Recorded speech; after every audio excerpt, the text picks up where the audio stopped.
During the Great Depression, people traded tobacco and alcohol instead of worthless dollars. In Venezuela's current collapse, a pack of brand-name condoms costs over $70 against a $4 monthly minimum wage. When currency collapses, weird everyday items suddenly become more valuable than money itself. Here are 12 items that sound ridiculous now, but will be worth a fortune when the next depression hits. Number 12. Reading glasses, the cheap ones. 30% of adults need vision correction. During economic collapse, replacement glasses become unavailable. Dollar stores sell reading glasses for $10 to $15. These aren't prescription specific, just magnification strengths from +1 to +3.5.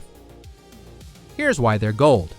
When someone's glasses break and replacement isn't available for 6 months, they'll trade $100 worth of goods for a $15 pair of readers. They literally cannot work without them. Buy 20 pairs across different strengths for $200. Store them. Reading glasses are manufactured almost entirely in China. Any disruption to Pacific shipping means existing inventory is the only supply. Unlike food that gets consumed, glasses trade once but solve problems permanently. Secondary uses: concentrate sunlight for fire starting, protect eyes during dusty work, make detailed repairs possible. Number 11. Petroleum jelly. A 14-oz tub costs $4 and has approximately 50 survival uses. During the 2001 Argentine collapse, petroleum jelly became unofficial currency in rural areas. Here's why it's genius. Prevents chafing when people suddenly walk everywhere. Waterproofs matches. Starts fires even wet. Treats burns. Lubricates tools. Protects metal from rust. Medical applications. Creates moisture barriers for bed sores. Prevents diaper rash when parents stretch disposable diapers across multiple days. Buy 20 tubs for $80. They fit in a small box, weigh nothing, and solve 50 different problems. When someone shows up with blistered feet from walking 5 miles to work, that $4 tub trades for $20 worth of goods. Petroleum jelly never expires. Open containers from the 1950s still work fine. Number 10. Medicine droppers. Empty ones from infant medications are completely free. Check recycling bins or ask relatives to save them. During water scarcity, these become precision instruments for measuring bleach or iodine drops for water purification. FEMA recommends exact dosing. Getting it wrong means either unsafe water or wasted bleach. Nobody thinks about droppers until water purification becomes daily necessity. Fill a shoebox with 50 droppers for $0 today. During collapse, that shoebox trades for items people spent actual money stockpiling. Number 9. Baking soda tubes for £1. Approximately 800 uses during crisis. Cleans wounds, neutralizes acid, extinguishes fires, deodorizes everything, relieves heartburn, substitutes for toothpaste, kills mold. During depression, cleaning supplies become luxury items. Baking soda replaces 20 different cleaning products for $2, makes DIY laundry detergent, scrubs dishes without soap, removes odors. Buy 50 pounds for $100. Store in sealed containers. Here's the psychology. Someone needs to clean an infected wound but has no antiseptic. You hand them baking soda. Wound improves. Suddenly you're the person who has solutions. That reputation becomes more valuable than the baking soda itself. Number 8. Dental floss. Sounds insane until you remember dental problems become medical emergencies when dentists aren't available. Dental floss prevents infections that become deadly without antibiotics. It also sews wounds, repairs gear, ties things with strength exceeding thread.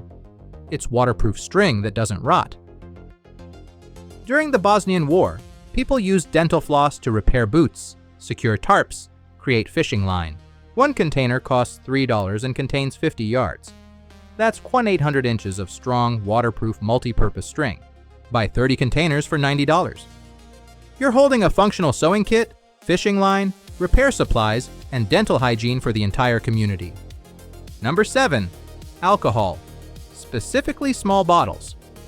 Full-size liquor bottles are obvious. Small airplane bottles are strategic genius. Small bottles solve the division problem.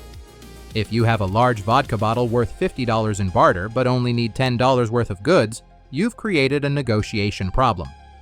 6 small bottles give you exact change. A 750 ml bottle costs 27 cents per ounce. 50 ml airplane bottles cost $2 each, 40 cents per ounce. You're paying 50% premium for divisibility. Exactly what coins do for currency. Secondary uses: disinfectant, fire starter, pain reliever, antiseptic, trade accelerator.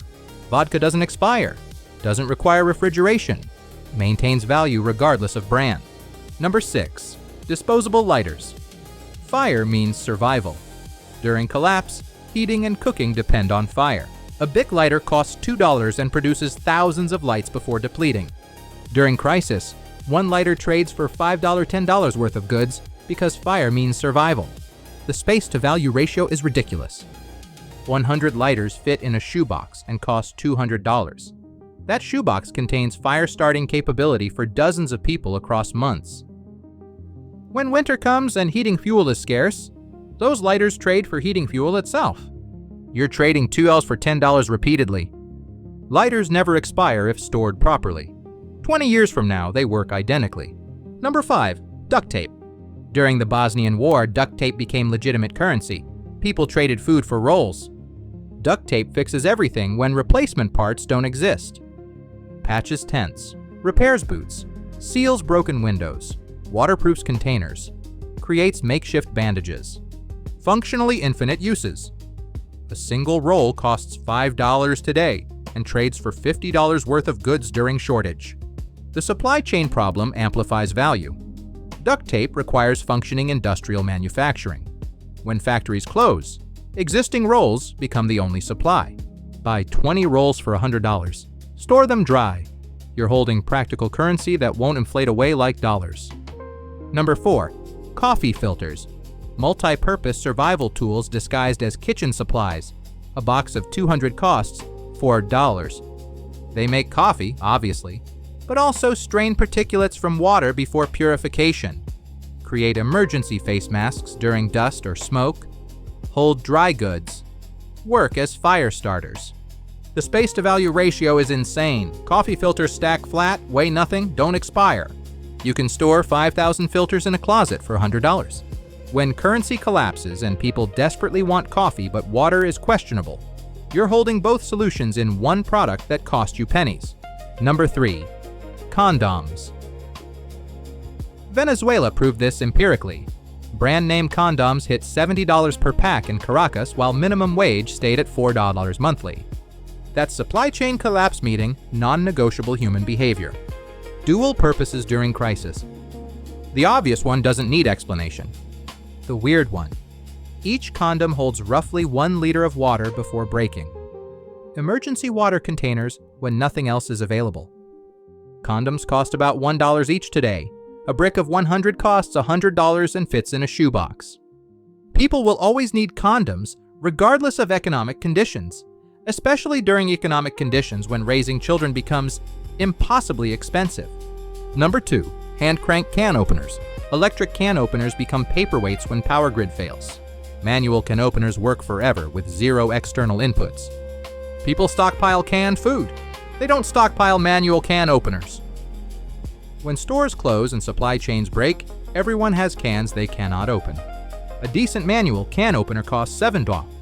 Buy $10 for $70. When someone shows up with 5 cans of food but no way to access it, they'll trade you 1 can for the opener. You've spent $7 to acquire food worth $15. And you still have the can opener to trade again tomorrow. The same tool trades repeatedly. Number 1. Why weird items beat obvious ones. Every prepper has canned food and water. That creates competition. When 50 people show up to Barter and 45 offer canned tuna, the 46th person offering medicine droppers has unique value. Scarcity isn't just about limited supply. It's about being the only person offering a solution to a specific problem. The space-to-value ratio favors small, weird items. A 50-pound bag of rice feeds you for a month but trades once. 50 medicine droppers fit in a shoebox and trade 50 separate times for items you need right now. One provides survival, the other provides optionality. During crisis, optionality becomes more valuable than bulk supplies. During Venezuela's collapse, people learned this empirically. The individuals who thrived weren't those with the most food. They were those with items everyone needed but nobody thought to stockpile. Condoms, coffee, lighters, soap, everyday items that became currency because supply chains broke and manufacturing stopped. The next depression won't be identical to the last one, but the patterns repeat. Currency becomes unreliable. Supply chains break. Manufacturing stops. Everyday items become more valuable than money. The question is whether you'll be holding dollars that inflate away or medicine droppers that trade for whatever you actually need. Subscribe, because next week I'm breaking down the specific skills that become valuable during economic collapse and how to monetize them before crisis hits. Your future self is counting on the decisions you make today. Don't let them down.